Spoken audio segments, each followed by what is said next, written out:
नमस्कार, आप देख रहे हैं लाइव टीवी न्यूज। भारतीय राजनीति में इस समय एक ऐसा अभूतपूर्व घटनाक्रम देखने को मिल रहा है जिसने देश के दो सबसे बड़े राजनीतिक केंद्रों दिल्ली और कोलकाता को हिलाकर रख दिया है। पिछले 24 घंटों के भीतर जो कुछ भी हुआ उसने कई नए कयासों और राजनीतिक चर्चाओं को जन्म दे दिया है। सोशल मीडिया से लेकर सियासी गलियारों तक आज 3 सवाल सबसे बड़े बने हुए हैं। पहला, क्या दिल्ली के बंद कमरे में सोनिया ने ममता को वाकई कड़े लहजे में डांटा? दूसरा, वो कौन से 5 बड़े झटके हैं जो महज 12 घंटों के भीतर ममता बनर्जी को लगे हैं? और तीसरा, जब पश्चिमी बंगाल की मुख्यमंत्री देश की राजधानी में थी तो अचानक कोलकाता में उनके घर में पुलिस और सीआईडी क्यों घुस गई? आज की इस खोजी और स्वतंत्र रिपोर्ट में हम किसी भी दल की तरफदारी किए बिना केवल तथ्यों और जमीनी हकीकत के आधार पर इस पूरे मामले की कड़ियों को जोड़ेंगे। हम आपको बताएंगे कि 10 जनपद के भीतर क्या बात हुई और कोलकाता की कालीघाट में चल रही जांच का असल सच क्या है। आइए सबसे पहले बात करते हैं दिल्ली की।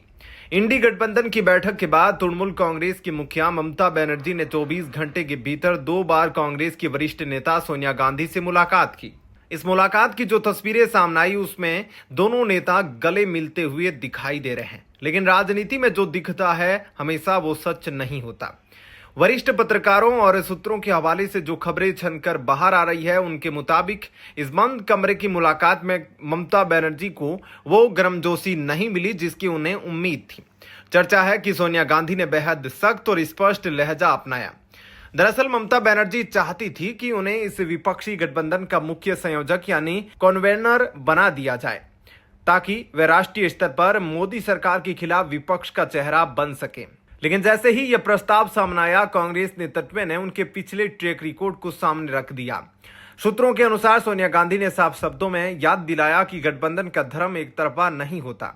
अतीत में जिस तरह ममता बनर्जी ने कांग्रेस के केंद्रीय नेतृत्व पर टिप्पणियां की थी और राज्य स्तर पर कांग्रेस को कमजोर करने की कोशिश की थी, उसे लेकर कांग्रेस के भीतर भारी नाराजगी है। यही कारण है कि इस मुलाकात को राजनीतिक हलकों में ममता बनर्जी के कड़े रुख के नरम होने के रूप में देखा जा रहा है।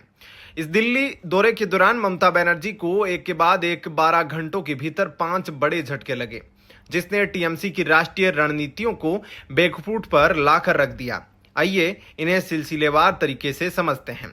पहला झटका, राहुल गांधी की टीम का इनकार।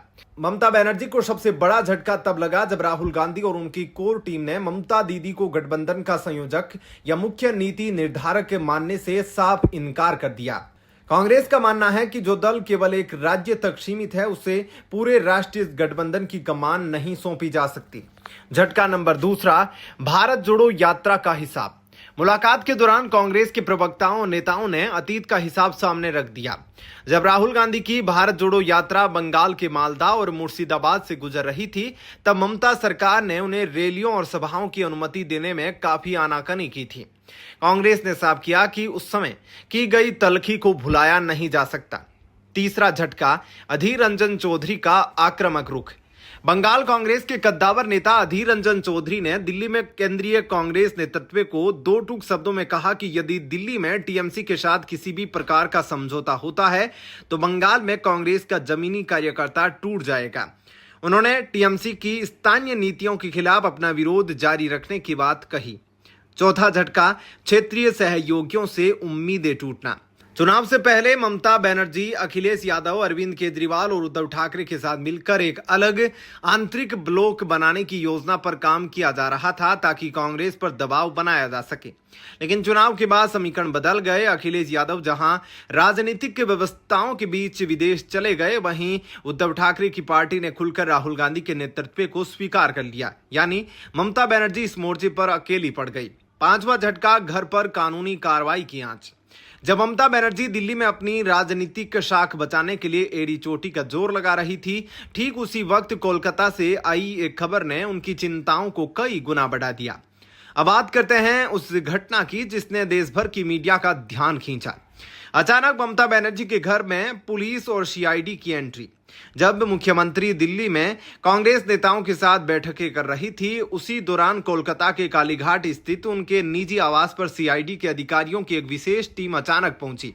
किसी मुख्यमंत्री के आवास पर इस तरह जांच टीम का पहुंचना बेहद असाधारण माना जाता है।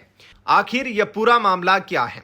प्रशासनिक और कानूनी दस्तावेजों के अनुसार यह पूरी कार्रवाई विधायकों के जाली हस्ताक्षर से जुड़े एक मामले की जांच के सिलसिले में की गई है। आरोप है कि कुछ महत्वपूर्ण राजनीतिक निर्णयों के बाद और बैठकों के दौरान विधायकों के हस्ताक्षरों में हेरफेर की गई थी।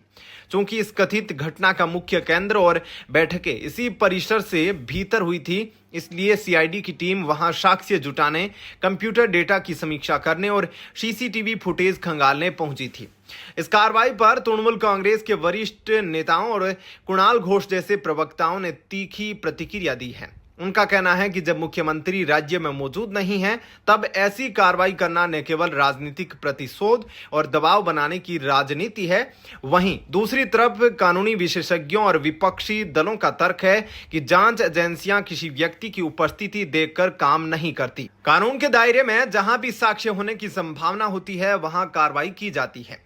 लगातार बदलते इन घटनाक्रमों को देखकर एक बात तो साफ है कि पश्चिमी बंगाल की राजनीति इस समय अपने सबसे कठिन और संवेदनशील दौर से गुजर रही है। संसद से लेकर राज्य की सड़कों तक हर जगह सियासी समीकरण बदल रहे हैं। एक तरफ जहां दिल्ली के कड़े तेवर ममता बनर्जी की राष्ट्रीय महत्वाकांक्षाओं के आड़े आ रहे हैं, वहीं दूसरी तरफ कोलकाता के घर के भीतर तक पहुंची जांच की आंच ने उनकी आंतरिक चुनौतियां बढ़ा दी है।